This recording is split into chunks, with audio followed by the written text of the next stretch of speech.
Hello, we're in a Big Easy, and today we're making a fried soft-shell crab platter. Hi folks, in this show we're going to show you how to make a soft-shell crab platter. We've got a couple soft-shell crabs that we've put in an egg wash. I'm almost embarrassed to show these crabs. They're very small. It's not what I'm used to eating down here in New Orleans, but I had trouble finding soft-shell crabs. It's a little out of season right now, but it's what I came up with, and that's what we'll have to make do. A soft-shell crab is a soft-shell crab, no matter what size it is. So we're going to go ahead and get it into the batter. We've got it in an egg wash here. We're going to go ahead and get it battered up. We're going to pick up our baskets.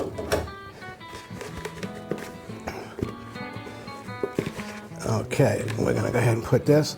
I like to put the shell down. They come up better.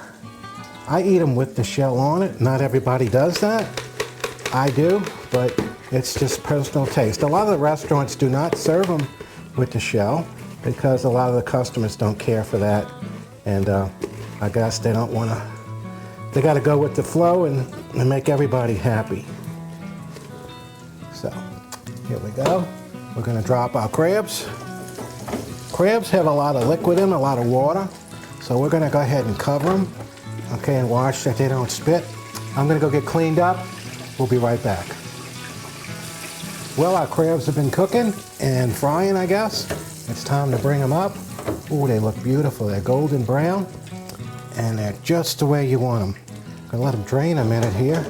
And we're going to get it. Since these crabs are small, we're going to go ahead and put 2 on a plate.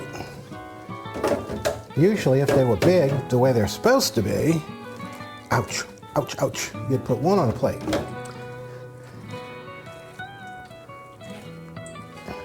Look at that. Soft-shell crab platter in New Orleans. Is that not great or what? Tell you what, we'll be back and we'll do a tasting. Hello. Again, as we say, it's tasting time. We've got our soft-shell crab platter plate, and I'm looking at it, and it's almost too pretty to eat. But I think I'm going to start off by just pulling a leg off. Crunchy, just like it should be. Ah, man, beautiful. Soft-shell crab in New Orleans, Big Easy recipe. Give us a like, share with your friends. Tell everyone about us. We'll be coming up with a lot more recipes in the future. Thank you. We'll see you next time.